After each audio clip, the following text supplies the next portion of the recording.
গতকাল মহান জাতীয় সংসদে চট্টগ্রাম মহানগর পানির উপর ভাসছে এরকম একটি বিষয় আসছিল এবং এটি সামাজিক যোগাযোগ মাধ্যমে ব্যাপক প্রচার হয়েছিল এবং এই বিষয়ে মাননীয় প্রধানমন্ত্রী তার প্রশ্ন উত্তরের সময় চট্টগ্রাম মহানগরবাসীর কাছে দুঃখ প্রকাশ করেছিল এবং গতকালই মাননীয় প্রধানমন্ত্রী এবং স্থানীয় সরকার মন্ত্রণালয়ের মাননীয় মন্ত্রী আমাকে নির্দেশনা দিয়েছিলেন যে চট্টগ্রাম গিয়ে সরজমিনে পরিদর্শন করে বিষয়টি কি হয়ে আছে বা কী করা যায় বিষয়টি দেখবার জন্য।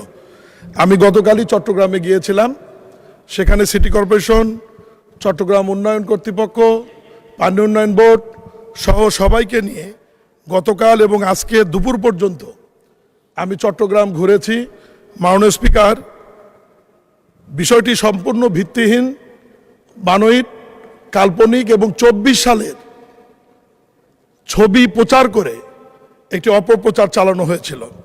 তবে আমি মাঝে মাঝে রাস্তার মধ্যে নেমেছি, সাধারণ মানুষের সাথে কথা বলেছি।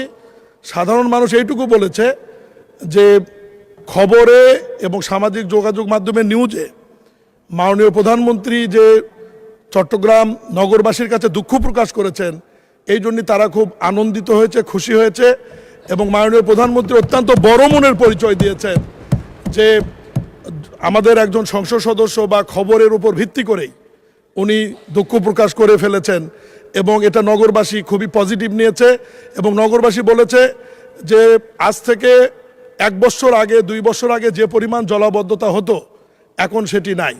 চট্টগ্রাম নগরীতে টোটাল 57টি খাল রয়েছে মাননীয় স্পিকার।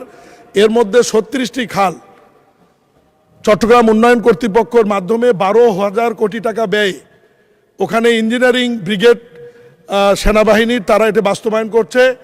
এর মধ্যে 30টি খালের কাজ সম্পন্ন হয়েছে, 6টি খালের কাজ চলমান ছিল এবং এই যে 6টি খালের কাজ চলমান আছে, এই খালের কাজ করতে গিয়ে কিছু জায়গায় ব্যারিকেড বা বাঁধ নির্মাণ করা হয়েছিল। হঠাৎ অতিবৃষ্টির কারণে ওই বাঁধগুলির কারণে জলাবদ্ধতা তৈরি হয়েছিল এবং 220 মিলিমিটার বৃষ্টি হয়েছিল ওই দিন চট্টগ্রামে। ফলে প্রবর্তনা মোড় সহ কিছু জায়গায়, মাত্র 5টি জায়গায় আপনার জলজট তৈরি হয়েছিল, জলবদ্ধতা না, যে পানিটি 3-4 ঘন্টার মধ্যে আপনার সিটি কর্পোরেশন, চট্টগ্রাম উন্নয়ন কর্তৃপক্ষ এবং পানি উন্নয়ন বোর্ডের যৌথ কার্যক্রম পরিচালনার কারণে পানিটি নিষ্কাশন হয়েছে এবং আজকে চট্টগ্রামে কোনো পানি নাই।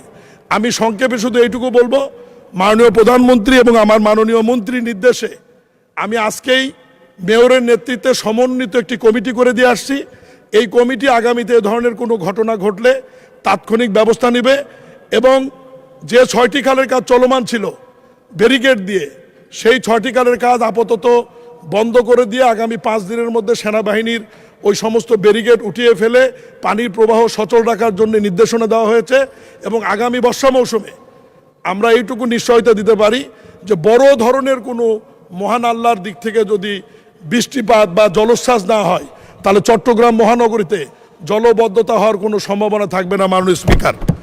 এবং আমি এইটুকু আশ্বাস দিয়ে এবং ওখানকার মোটামুটি যে বিষয়টি মহান সংসদে আপনার মাধ্যমে উপস্থাপন করে 300 বিধিতে আমার বক্তব্য শেষ করছি। ধন্যবাদ মাননীয় স্পিকার।